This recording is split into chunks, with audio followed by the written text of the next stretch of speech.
Boa noite, fui acender a luz ali para ficar um pouquinho mais claro, né? Que alegria poder ter você aqui comigo.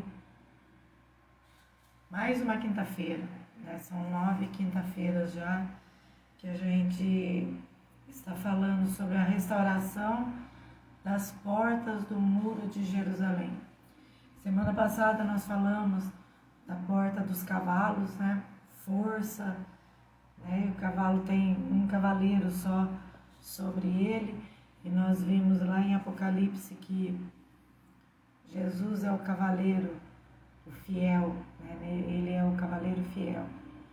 Hoje nós vamos ver a restauração da porta oriental ou porta dourada. E o texto está lá em Neemias 3, versículos 29 ao versículo 30. Então nós chegamos à 9ª porta a ser restaurada nos muros de Jerusalém. Nós estamos aqui online, eu estou aqui, você está vendo minha cama ali atrás, estou direto do quarto aqui, falando que a gente está meio confinado, né? Então eu tenho trabalhado mais aqui em casa do que na igreja e ou em outro lugar. Então vai se comunicando com a gente, falando o que você deseja falar, né? Se estão sendo boas as ministrações para vocês, têm aprendido com as ministrações a respeito da restauração das portas, né? O estudo bíblico ele é muito importante porque ele traz um crescimento para nós, amém? Então, se comunique com a gente, tá? Dê o seu feedback, dê uma boa noite aí pra gente saber que você tá aí conectado com a gente, tá bom? Então vamos lá, nós chegamos à 9ª porta a ser restaurada dos muros de Jerusalém, a porta oriental, que também é chamada de porta dourada. Em Neemias 3, nos versos 29 e 30, diz assim: E depois dele reparou Semaías, filho de Secanias, guarda da porta oriental. Depois dele reparou Ananias, filho de Selemias, e Anum, filho de Zalaf, o 6º, outra porção. Depois dele reparou Mesulão, filho de Berequias, defronte da sua câmara. No desenrolar do estudo aqui, você vai entender que a porta oriental ela nos ensina sobre a volta de Jesus, a segunda vinda do Senhor aqui na terra, né? Ou a vinda do Senhor pela segunda vez. E como nós ansiamos esse tempo, na verdade, como a gente anseia pela vinda do Senhor.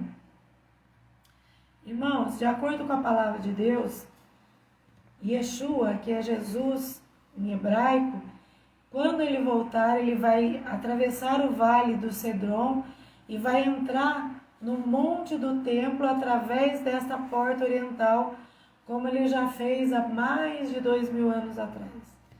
Essa porta conduzia naquela época direto ao pátio do lugar que é chamado de Kadosh, ou santo em hebraico, não é?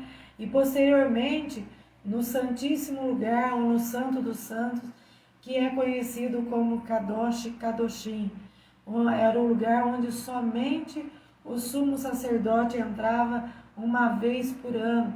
E Jesus é o sumo sacerdote pela ordem de Melquisedeque, conforme a gente pode ver na palavra de Deus, lá em Hebreus, né, falando de Jesus, o nosso sumo sacerdote. Sejam bem-vindas, Marisete, Juraci, Síria, sejam bem-vindas em nome de Jesus. É um prazer ter vocês aqui, juntamente conosco, estudando a palavra de Deus, né? A gente podia estar fazendo tanta coisa, mas nós estamos aqui crescendo espiritualmente, amém? Como eu estava dizendo, pelas profecias da Bíblia, quando o Senhor Jesus voltar pela segunda vez, segundo o que está escrito na palavra, ele vai colocar os seus pés sobre o Monte das Oliveiras, que é bem de frente do templo e dessa porta oriental ou porta dourada, né? Pode ser chamada de porta dourada também.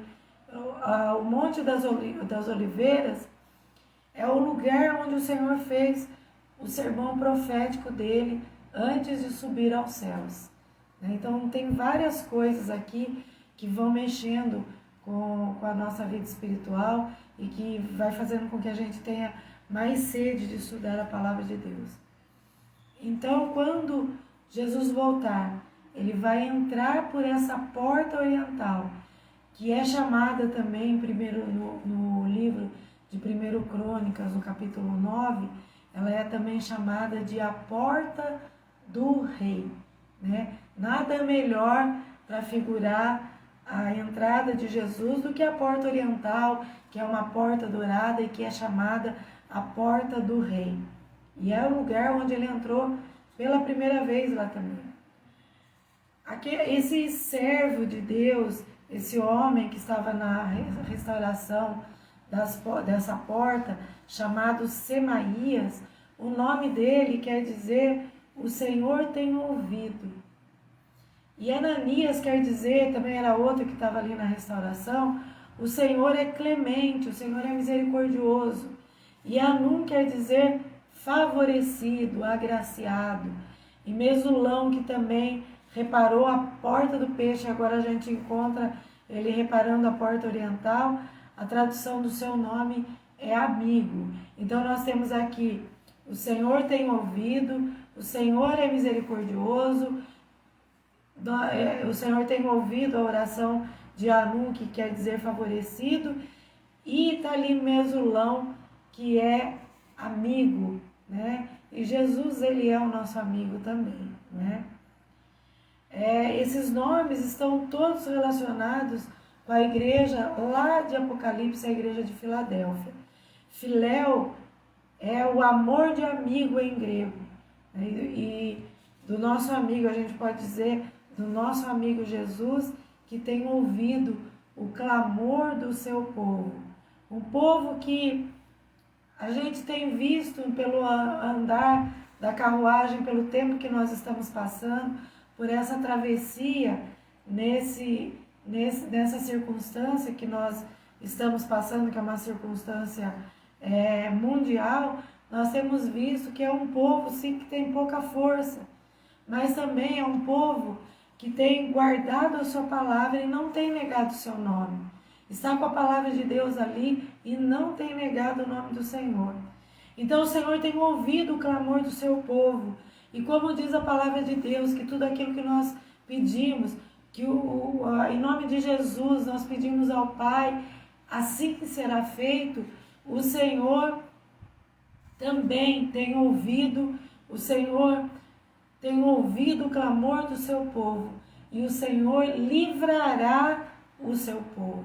O Senhor favorecerá o seu povo no tempo que há de vir, que está lá em Apocalipse 3, versículo 7 ao 12, quando o anjo se apresenta à igreja de Filadélfia, né, quando a palavra é escrita ou a carta é direcionada ao anjo da igreja que está em Filadélfia, ele diz que o Senhor ouvirá o clamor do seu povo, favorecerá no tempo que há de vir para provar os que habitam sobre a terra. A palavra do Senhor em Apocalipse 3, versículo 7 ao 12, diz assim: ao anjo da igreja em Filadélfia escreve: estas coisas diz o santo, o verdadeiro, aquele que tem a chave de Davi, que abre e ninguém fechará, e que fecha e ninguém abrirá. Conheço as obras que você realiza. Eis que tenho posto diante de você uma porta aberta, a qual ninguém pode fechar. Sei que você tem uma pouca força, mas guardou a minha palavra e não negou o meu nome. Eis o que eu farei com alguns dos que são da sinagoga de Satanás, desses que se declaram judeus e não são, mas mentem. Eis que farei com que venham até você, prostrem-se aos seus pés e reconheçam que eu amo você. Você guardou a palavra da minha perseverança, por isso eu também o guardarei da hora da provação que há de vir sobre o mundo inteiro, para pôr à prova os que habitam sobre a terra. Venho sem demora, diz o Senhor. Conserve o que você tem, para que ninguém tome a tua coroa. Ao vencedor farei com que seja uma coluna no santuário do meu Deus, e dali jamais sairei. Gravarei sobre ele o nome do meu Deus, o nome da cidade do meu Deus, a nova Jerusalém, que desce do céu, vindo da parte do meu Deus, e o meu novo nome. Aleluia. Meus irmãos, a volta do Senhor é um evento que a igreja aguarda desde o seu início. Antes mesmo de acontecer o Pentecostes, quando Jesus subia aos céus, os seus discípulos já queriam saber quando é que ele iria voltar. Porque Jesus havia dito, eu não vou deixar você sozinho. Então eles queriam saber quando Jesus haveria de voltar. E a volta do Senhor já era tão esperada naquele tempo, que vários irmãos em Tessalônica, depois você pode abrir em 2 Tessalonicenses, no capítulo 3, eles esperavam tanto a volta de Jesus, que eles já não queriam mais trabalhar, não é? Porque não viam necessidade, já que o Senhor ia voltar em breve. Segundo alguns estudiosos, as cartas de Paulo aos Tessalonicenses foram as suas primeiras cartas. E o tema central de 1 e 2 Tessalonicenses, dessas cartas que foram escritas ao povo que morava em Tessalônica, o tema central foi sobre a volta de Jesus. E você pode comprovar isso lendo a palavra de Deus, né? Mas não deixe de comprovar, né? Seja alguém que vá e veja se realmente aquilo que você está ouvindo tem consonância com a palavra de Deus, está alinhado à palavra de Deus. Amém? O Senhor Jesus também instruiu seus discípulos sobre o seu reino e a sua volta, e muitas vezes, não é? O Senhor falou com eles. E a volta de Jesus está relatada em todos os evangelhos. A volta do Senhor sempre foi o desejo dos seus santos, daqueles que amam a Ele, um clamor do Espírito junto com a sua noiva, conforme está escrito aqui na palavra de Deus, em Apocalipse 22, no versículo 17, olha o que diz a palavra de Deus, né? Que maravilha de palavra. Apocalipse 22, versículo 17, diz assim, olha a ansiedade, né, entre aspas, do Espírito, querendo que o Senhor volte. Aí diz assim, o Espírito e a noiva dizem, vem. Que todo aquele que ouve diga, vem. Quem tiver sede, venha. Quem quiser, beba de graça da água da vida. Em algumas versões diz, aquele que tem ouvido para ouvir, não é? Diga, né? Vem, Maranata. Ora, vem, Senhor Jesus. Essa é a bem-aventurança, a esperança da igreja e a glória do nosso grande Deus e do nosso Salvador, Jesus Cristo. Em Tito 2, versículo 13, diz assim, aguardando a bem-aventurada esperança e o aparecimento da glória do grande Deus e nosso Salvador, Jesus Cristo. Nós precisamos ansiar a volta de Jesus, querer a volta de Jesus e trabalhar para que Jesus volte mais rapidamente. Amém? Por isso a mensagem de domingo, na mensagem de domingo o Espírito Santo de Deus soprou tanto na nossa mente para que a gente não se apegue às más notícias que estão por aí, mas que a gente se agarre, se apegue com as coisas do Senhor, para que a gente possa trabalhar bastante, para que nós tenhamos menos dor de separação com as pessoas que estão indo, seja por que motivo for, se as suas vidas sejam ceifadas, não é? Então, para que a gente se encontre verdadeiramente, rapidamente com o Senhor Jesus nos ares, nós precisamos ansiar, precisamos querer, não é? Tanto é verdade isso, que as Escrituras começam com Gênesis e terminam com Apocalipse. Gênesis quer dizer origens e Apocalipse quer dizer revelação. ou seja, se a gente for traduzir ao pé da letra, é uma desvelação, é quando o véu é retirado para que haja a revelação daquilo que Deus tem para nós. Não é? O livro de Apocalipse é o livro da revelação. Enquanto em Gênesis são lançadas as sementes, são plantadas as sementes, e em Apocalipse nós vemos a época da vindima ou da colheita, não é? De tudo aquilo que foi plantado, tanto a vida eterna como a corrupção e a condenação eterna. Está aqui no livro de Apocalipse, no capítulo 14, né? Você tenha sempre a sua Bíblia à mão, porque nós precisamos ler a palavra de Deus e nos encher dela, amém? Apocalipse 14, no versículo 18, a Bíblia diz assim a palavra do Senhor. Ficando difícil enxergar essa letrinha. Então ainda outro anjo, que tinha poder para destruir com fogo, veio do altar e gritou bem forte para o anjo que segurava a foice afiada: agora use a sua foice para juntar os cachos da uva da videira da terra, pois estão maduras. Aleluia! O Senhor estava falando daqueles que creem no seu nome, daqueles que foram plantados, que foram enxertados na videira e que deram frutos. Preste bastante atenção, precisamos dar frutos, porque a foice vem. Gênesis é o começo de tudo, o princípio de tudo, de fazer nascer, de lançar os alicerces, de plantar as sementes.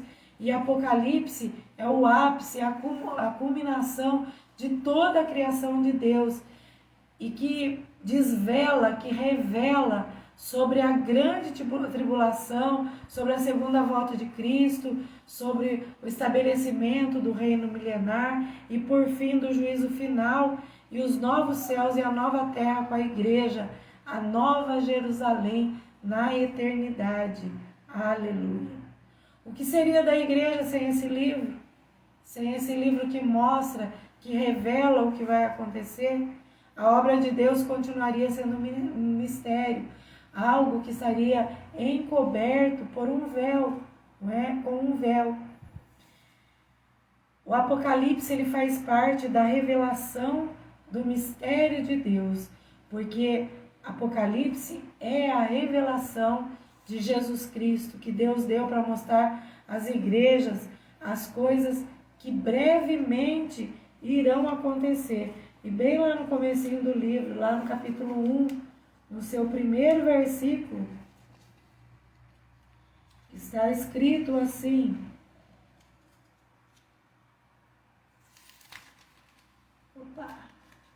Apocalipse 1, versículo 1, está escrito assim: revelação de Jesus Cristo, que Deus lhe deu para mostrar a seus servos os acontecimentos que ocorrerão em breve. Então o Apocalipse foi deixado para a igreja.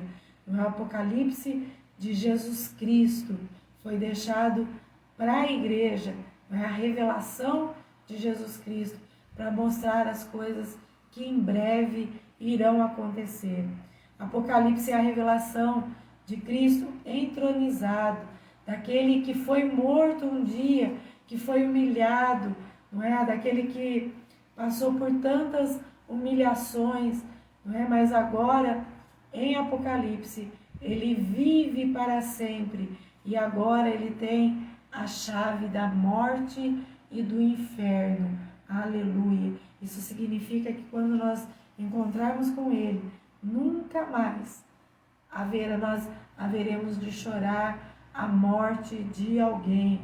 Aleluia! Apocalipse 1, versículo 12. A palavra do Senhor diz assim: quando me voltei para quem falava comigo, vi 7 candelabros de ouro, e em pé entre eles havia alguém semelhante ao Filho do Homem. Vestia um manto comprido com uma faixa de ouro sobre o seu peito. A cabeça e os cabelos eram brancos como a lã e a neve, e os olhos como chama de fogo. Os pés eram como bronze polido, refinado numa fornalha, e a voz ressoava como fortes ondas do mar. Na mão direita tinha 7 estrelas, e da sua boca saía uma espada afiada dos 2 lados. A face brilhava como o sol em todo o seu esplendor. Quando o vi, caí sobre os seus pés como morto. Ele, porém, colocou a mão direita sobre mim e disse: não tenha medo, eu sou o primeiro e o último. Sou aquele que vive. Estive morto, mas agora vivo para todo sempre, e tenho as chaves da morte e do inferno nas minhas mãos. Aleluia! Glória a Deus! Louvado seja o nome do Senhor. O livro de Gênesis nos fala do propósito de Deus, do eterno propósito de Deus em Cristo, porque ali já estava a figura de Cristo, né? Mas ainda que por figura, ele já revelava, ele já trazia o eterno propósito de Deus em Jesus Cristo. Mas o livro de Apocalipse nos dá a revelação completa daquele que foi exaltado muito acima de todo principado, de toda potestade e de qualquer nome que se nomeia sobre a face da terra. O livro de Apocalipse nos fala, nos revela sobre aquele, não é, que todas as coisas estão sujeitas debaixo dos seus pés, que foi constituído como cabeça do corpo da igreja. Fala daquele por quem todas as coisas foram criadas e que para quem pertence toda a glória. O livro de Apocalipse fala daquele que venceu e que é o único digno de receber honra, glória, poder e majestade, e que por isso os céus o adoram, e de dia e de noite, lá no céu, os arcanjos, os querubins, os anjos, eles proclamam: Santo, Santo, Santo, aleluia, glórias ao nome do Senhor. A porta oriental, a porta dourada, ela nos fala, tem algumas versões que falam a porta leste também, ela nos fala desse testemunho de Deus a ser restaurado, da esperança da igreja na volta do seu Senhor. Nós precisamos falar a respeito da volta do Senhor, precisamos amar a volta do Senhor. Essa porta serve para essa restauração, não é? Para restauração da esperança da igreja na volta do Senhor. Precisamos lembrar que um dia Cristo voltará e precisamos clamar: Maranata, ora vem, Senhor Jesus. A partir da época da restauração, desde quando nós fomos regenerados, não é? Todo o trabalho do Espírito com a igreja é prepará-la para esse grande casamento, para as bodas do Cordeiro. E este é um dos principais ministérios que o Senhor encarregou ao Espírito. Vamos ler João, no capítulo 16.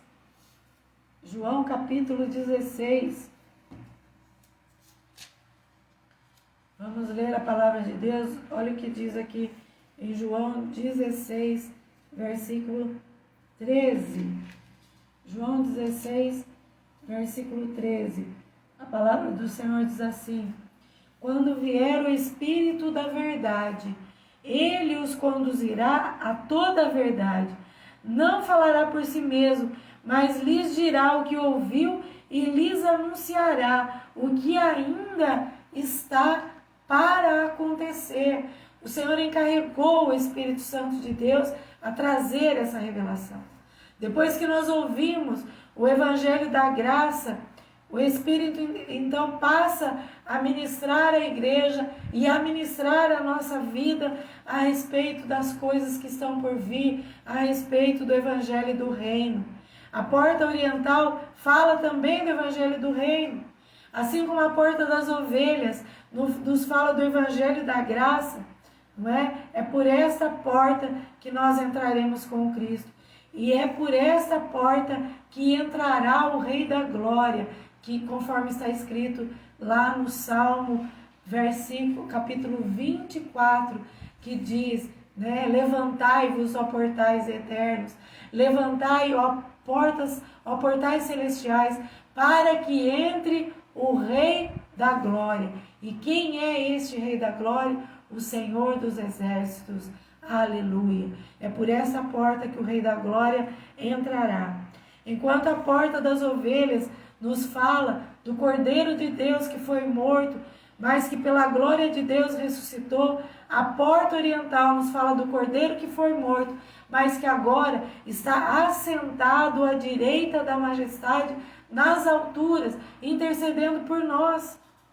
A porta das ovelhas mostra a obra sacrificial de Jesus Cristo e nos fala a respeito da nossa salvação. Mas a porta oriental fala da nossa entrada com o Senhor Jesus e de como nós iremos reinar juntamente com Ele. A restauração dessa porta também significa amar a vinda do Senhor. Pense aí com você, reflita com você o quanto você ama a vinda do Senhor. A restauração dessa porta também significa preparar a sua vinda, preparar a vinda do Senhor. Pedro nos fala sobre isso em 2 Pedro, capítulo 3, versículo 12. Ele diz que nós temos que aguardar e apressar o dia do Senhor. Nós temos que apressar, trabalhar para que esse dia aconteça. Precisamos desempenhar o papel que nos foi dado. Precisamos trabalhar verdadeiramente para que a volta do Senhor aconteça e aconteça o mais rapidamente possível. Porque nós não estamos aguentando mais toda a pressão que nós estamos sentindo de fora, sentindo no mundo lá fora, não é? O nosso clamor tem que ser de Maranata. Mas para que o Senhor venha, nós precisamos trabalhar pela causa do Senhor. Os eventos que o Senhor foi realizando durante o tempo da história do homem foram vistos por aqueles que viviam em cada época. Cada época teve ali os eventos do Senhor sendo realizados. A nossa geração, para a nossa geração, está reservado esse tempo em que nós estamos vivendo. Um tempo em que a Escritura prevê, não é, que nunca houve, nem nunca haverá, desde o princípio da criação. Será que você concorda com isso? Será que você, né, não sei quanto tempo, quantos anos que você tem, mas olhando para todo o tempo de vivência que você tem, né? Será que a gente não está experimentando já isso? Né? Um tempo que nunca houve igual e nem haverá outro semelhante a ele. Mateus 24, versículo 21. A palavra do Senhor diz assim: orem para que a fuga de vocês não seja no inverno nem no sábado, pois haverá mais angústia que em qualquer outra ocasião desde o começo do mundo, e nunca mais haverá angústia tão grande. Meus irmãos, nós precisamos trabalhar, não é? É um tempo difícil, mas eu queria que você soubesse também que o retorno de Cristo será um evento que toda a igreja, não a denominação, mas toda a igreja do Senhor verá e vai participar. Na volta do Senhor, os mortos irão ressuscitar e os que estiverem vivos serão transformados, diz a palavra de Deus. E então todos irão para o encontro do Senhor nos ares. Aleluia. Essa porta, que tem esse nome de oriental, ela tem esse nome exatamente porque ela fica do lado leste do muro, que fica de frente para o templo. Ela está alinhada com a porta do templo. Como nós vimos antes, a porta do templo ficava para o lado do sol nascente, simbolizando aquilo que está na palavra de Deus, que Cristo é o sol da justiça e a resplandecente estrela da manhã.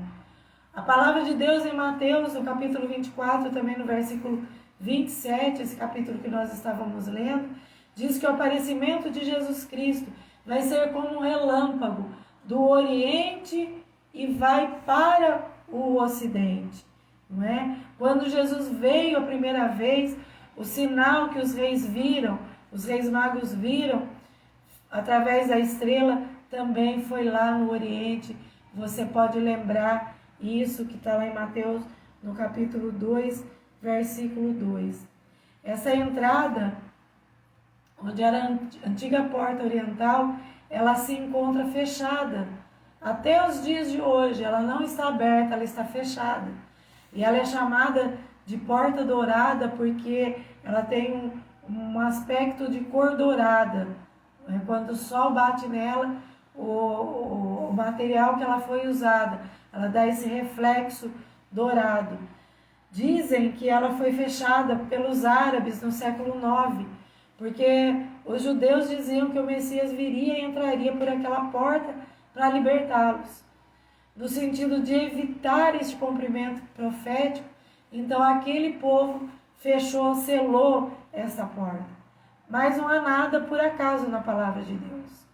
O profeta Ezequiel proclamou que o Messias prometido entraria pela porta oriental, acessando o templo que vai ser reerguido, né, que é o templo de Jerusalém que vai ser erguido. A gente não sabe quando, mas é o terceiro templo já, que em breve será reconstruído. Essa história você pode ver, né, essa passagem em Ezequiel 43, do versículo 1 ao 5. O profeta havia dito também que a porta oriental seria selada, seria fechada no futuro, preservando-a para a poderosa e triunfal entrada do Messias. Agora você associa aquela figura que João viu de Jesus, com aquela veste branca, né, cabelos brancos, aquela faixa dourada, não é? E com uma coroa toda brilhante, né? Sabe, com os olhos como chama de fogo, e o Senhor descendo pela porta dourada, não era uma entrada triunfal e poderosa para vir buscar você, vir buscar a mim e vir buscar a sua igreja, a sua noiva, que Ele tanto ama. Aleluia, aleluia. Então aquele povo que estava lacrando a porta, o que eles fizeram, não é? Foi o cumprimento de uma profecia que está em Ezequiel 44, versículo 1, que diz assim: fez-me voltar para a porta exterior do santuário, a qual olha para o oriente estava fechada. E me disse o Senhor: esta porta estará fechada, não se abrirá, nem entrará por ela homem, porque o Senhor Deus de Israel entrou por ela. Estará, portanto, fechada, e ela está reservada para o retorno do Senhor. Aleluia. Dizem que por 2 vezes tentaram abrir essa porta, mas não tiveram êxito, e não terão, porque o profeta diz que essa porta só vai ser aberta pelo Messias. O texto de Zacarias 14, nos versos 4 e 5, diz que quando o Senhor vier, Ele fenderá com os seus pés o monte das oliveiras. E eu creio que essa fenda é que deverá abrir essa porta, porque ela irá do Oriente para o Ocidente, né? Depois você pode entrar aí no livro de Zacarias, capítulo 14, e ler a partir do versículo 4. Aleluia. No finalzinho do texto diz assim: então virá o Senhor meu Deus, e todos os santos virão com ele. Glória a Deus. Aleluia. Não é? A gente muitas vezes acha que o lugar do templo de Israel está tomado por aquela mesquita que tem aquela cúpula dourada, né, que é um templo muçulmano, mas talvez não é? Porque o lugar ali em frente, a porta oriental, aonde Jesus voltará, dizem que o lugar, eu não conheço lá, mas dizem que o lugar lá está vago. E algumas pessoas foram ver a imagem por satélite, né? E elas viram e entenderam que a área do templo, onde o templo será reconstruído, está livre e se encontra do lado direito do templo, desse templo muçulmano, bem de frente com a porta oriental ou a porta dourada. A referência é a porta oriental, que fica do lado oposto do Muro das Lamentações. Por isso, talvez será o símbolo da falsa paz, onde será autorizada a reconstrução do templo de Israel e onde os muçulmanos e judeus irão adorar juntos no Monte Moriá, cada um no seu templo, né? A reconstrução do templo de Israel é um dos sinais mais evidentes da volta de Cristo, depois que o Estado judeu, em 1948, foi estabelecido e reconquistou a sua terra, o seu lugar, né? Até o ano de 1948, a igreja vivia sem um referencial para a volta de Cristo, mas a partir desta data, a volta de Cristo se tornou um dos assuntos mais ensinados pelo Espírito Santo à igreja. Muitas das profecias bíblicas já foram totalmente cumpridas quando Israel retornou para a sua terra, quando Israel voltou a ser nova nação de novo. Por isso Israel se tornou um referencial para a igreja de Deus e hoje ela é chamada de o relógio de Deus, né? O relógio de Deus está ali pertinho de dar a meia-noite, quando vai se ouvir o grito de que o noivo está voltando. E depois de 1948, as profecias sobre os finais do tempo foram descortinadas para a igreja. E aí muitas pessoas têm se levantado, né, falando sobre os tempos finais, né? E de todas as profecias, a que mais aguardamos como igreja, ou que a igreja do Senhor mais aguarda, é a reconstrução do templo, né? Quando isso acontecer, nós saberemos que o tempo está muito próximo.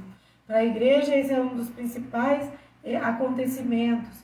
Por isso, o Espírito Santo tem cuidado para que ela esteja ciente e totalmente preparada. Por isso, o Senhor tem falando conosco, para mantermos as nossas vestes limpas, para andarmos segundo a palavra de Deus, para andarmos de acordo com os princípios da palavra de Deus, porque a igreja tem que estar preparada. Jesus vem buscar uma igreja sem mancha, sem mácula e sem ruga, né? E a igreja não será surpreendida na volta de Cristo, mas ela estará preparada, esperando o noivo voltar. Aleluia! Quando o Senhor fala que ele virá como ladrão de noite, ele não está dizendo para aqueles que o esperam, para aqueles que amam a sua vinda, mas para aqueles que estão envolvidos com as coisas dessa vida, em amizade com o mundo, protelando as coisas espirituais, sabe? Cuidando mais das coisas materiais do que cuidando das coisas espirituais, deixando o tempo passar, né? Esse tempo de pandemia que nós estamos vivendo, onde nós estamos confinados, cada um no seu lugar, na sua casa, tem mostrado para nós como que nós desperdiçamos o tempo, como nós jogamos o tempo fora, né? Como nós não sabemos aproveitar o tempo. E o tempo é um dos bens mais preciosos que nós temos, porque ele não retorna, ele não volta mais. O que passou, passou, não é? Então nós temos que aproveitar esse tempo. Ah, mas eu não posso sair. Ore, fale através das redes sociais com as pessoas, ligue para as pessoas, saber como que elas estão, dê uma palavra de consolo, uma palavra de ânimo, né, para as pessoas que perderam seus entes queridos, para as pessoas que estão acometidas da doença, né? Tenha um tempo de busca, um tempo em particular com o Senhor. Se prepare como igreja para a volta do Senhor. E aí quando a gente se ajunta, nós vamos olhar e vamos ver que nós estaremos totalmente preparados para o Senhor. Vamos deixar a amizade com o mundo para trás, bem lá para longe. Vamos esquecer as coisas do mundo, não é? E vamos proclamar as coisas do reino de Deus. Este dia, segundo a palavra de Deus, não vai surpreender os que andam na luz. 1 Tessalonicenses, lembra que eu disse que Paulo, quando ele escreveu aos habitantes de Tessalônica, o centro das cartas que ele escreveu era a volta de Jesus. Então, em 1 Tessalonicenses 5, versículo 2 ao 5, está escrito assim: porque vós mesmos sabeis muito bem que o dia do Senhor virá como ladrão de noite, pois que quando disserem a paz e segurança, então lhe sobrevirá repentina destruição, como as dores de parto àquela que está grávida, e de modo nenhum escaparão. Mas, sempre tem um mas vós, irmãos, já não estáis em trevas, para que aquele dia vos surpreenda como um ladrão, porque todos vós sois filhos da luz e filhos do dia. Nós não somos da noite e nem das trevas. Aleluia! Louvado seja o nome do Senhor. Esse dia não vai surpreender os filhos que andam na luz, porque eles estarão desejando a vinda do Senhor e clamando para que esse dia seja apressado. O clamor da igreja preparada, ataviada, pronta, adornada, arrumada, junto com o Espírito, conforme nós lemos lá em Apocalipse 22:17, está dizendo: vem, amado Jesus, vem, meu noivo, vem, meu amado, não é? Vem, meu amado Jesus, nós estamos esperando por ti. Todo aquele que anda na luz permanece nele, como ensina o Espírito Santo, e quando ele se manifestar, não ficarão confundidos com a sua vinda. Às vezes a gente começa a falar da vinda de Cristo para alguns irmãos, e tem alguns que se espantam, ficam com medo, não é? Por quê? Porque, sabe, a falta de permanência na palavra de Deus, a falta de se apegar à palavra de Deus. Em 1 João 2, no versículo 27, diz assim a palavra: vocês, porém, receberam dele a unção, e ela permanece, a unção, e ela permanece em vocês, de modo que não precisa que alguém lhes ensine a verdade, pois o que a unção lhes ensina é verdade, e não é mentira, e é tudo o que precisam saber. Portanto, como lhes ensinou a unção, permaneçam nele, permaneçam no Senhor, fiquem no Senhor, não é? Porque quando Jesus se manifestar, você não vai ficar confundido, não vai ter medo, não vai ter medo da volta de Jesus, não vai ter medo de se encontrar com o Senhor, né? Às vezes a nossa carne, ela fala assim: puxa vida, mas nós vamos largar tudo isso que nós construímos aqui. A palavra de Deus diz que não vai ficar pedra sobre pedra, que não seja derrubada. Tudo vai ser destruído. E aquilo que nós vamos levar juntamente com o Senhor ali na glória é aquilo que nós fomos, o tanto que nós amamos ao Senhor, o tanto que nós desejamos a sua vinda, o tanto que nós amamos aos irmãos, o tanto que nós praticamos a palavra de Deus, o tanto que nós amamos a palavra de Deus e o quanto nós permanecemos nele, a ponto de não sermos confundidos, porque recebemos a unção que revela para nós toda a verdade. Esses são aqueles que verão os acontecimentos, estarão com seus olhos voltados para cima, de onde vem todas as bênçãos dos Pai das luzes, esperando o quê? A nossa redenção. Por que nós olhamos para cima? Porque esperamos a nossa redenção. E conforme está escrito em Mateus 16, versículo 3, nós conseguimos discernir os tempos por causa do Espírito Santo de Deus que está em nós. Aleluia! Júlia, seja bem-vindo. Dirceu também, louvado seja o Senhor pelas suas vidas.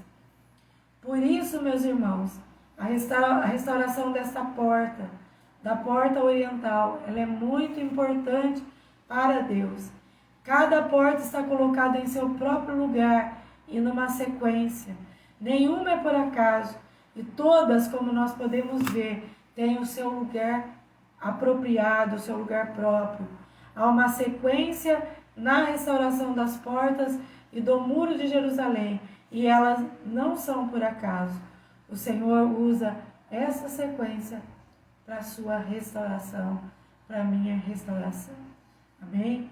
Hoje, a palavra do Senhor nos ensina que nós devemos estar com o nosso coração depositado no altar do Senhor e que nós temos que ansiar, desejar a vinda do Senhor, que todos os dias nós possamos clamar ao Senhor: Maranata, ora vem, Senhor Jesus. Amém? Então, isso é o que nós conseguimos trazer a respeito da restauração da porta oriental. Amém? Eu espero que você tenha sido abençoado com essa palavra. E agora eu queria orar com você. Amém? Senhor nosso Deus e nosso Pai, a Tua palavra nos mostra que nós somos filhos da luz, não somos filhos das trevas. Mostra que nós não ficaremos confundidos, ó Senhor, mas também fala que nós precisamos restaurar essa porta oriental que simboliza o amor e o desejo ardente para que o Senhor venha buscar a sua igreja, a sua noiva, Senhor. E a Tua palavra diz que nós não ficaremos confundidos, nem temerosos, porque nós pertencemos a Ti.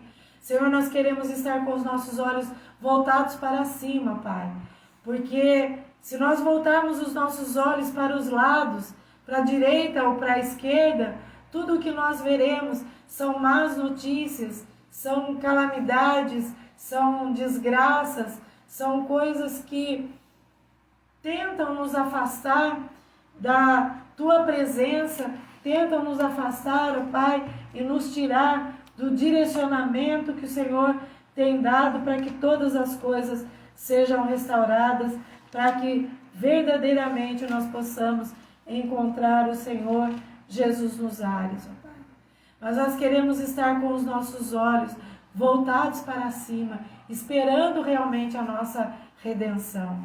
E nessa noite, Senhor, nós queremos clamar, clamar Maranata, queremos dizer: ora vem, Senhor Jesus, ora vem, Senhor, nos buscar, vem, Senhor, nós nos unimos com o Espírito Santo, porque diz lá em Apocalipse 22, 17, que o Espírito e a noiva clamam, ora vem, Senhor Jesus, vem, amado da nossa alma, nos buscar. Nós queremos estar contigo, sermos livres de verdade, de tudo isso que este mundo representa.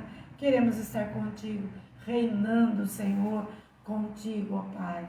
Senhor, meu Deus, que essa palavra que o Senhor nos trouxe hoje, que ela venha prosperar no nosso coração e que este lado oriental, este lado da porta oriental na nossa vida, ela seja realmente restaurada, Pai. Que todos os dias nós possamos lembrar que o Senhor está às portas e que nós temos que fazer o nosso trabalho para apressar e preparar a vinda, o grande dia em que o Senhor virá buscar a sua noiva. Aí então nós podemos dizer, como Jó disse: antes, Senhor, eu te conhecia só de ouvir falar e te amamos assim, Senhor, por aquilo que o Senhor é e se revelou através da tua palavra.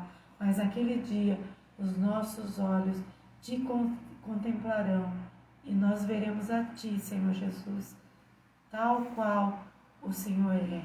Aleluia. Maranata, ora vem, Senhor Jesus. Nós oramos em nome de Jesus. Aleluia. Que você tenha um restante de noite abençoado, em nome de Jesus, aí na sua casa, que as bênçãos do Senhor estejam sobre a sua vida e que você tenha uma noite repleta de paz e vida. Amém? Domingo nós estaremos ali na igreja trazendo uma palavra.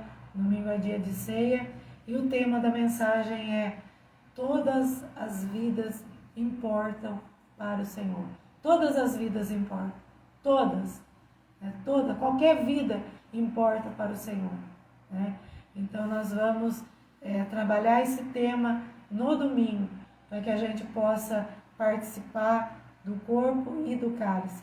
Se você não pode ir à igreja no culto presencial, no domingo às 9 horas da manhã, haverá uma pessoa ali que vai estar entregando o cálice com o vinho e o pão. Você vá lá e pegue o seu cálice, e quando a gente estiver participando da mesa do Senhor, você participa na sua casa junto com os seus, né? E glorifica o nome do Senhor juntamente conosco, né? Porque a ceia é memorial. Nós estaremos relembrando esse Jesus que morreu pelos nossos pecados, mas esse Jesus que nós temos que clamar Maranata, porque agora ele está assentado à direita de Deus e não é mais um cordeiro, mas ele é o Rei da Glória. Amém? Um beijo grande no seu coração, que o Senhor te abençoe de verdade. André Geraldinho entrando aí, tenha uma noite abençoada, você e a sua família, e todos vocês que estiveram aqui participando deste momento de estudo da Palavra de Deus juntamente conosco, conectados aqui conosco. Que Deus te abençoe abundantemente, em nome de Jesus. Amém? Um forte abraço e até breve, em nome de Jesus.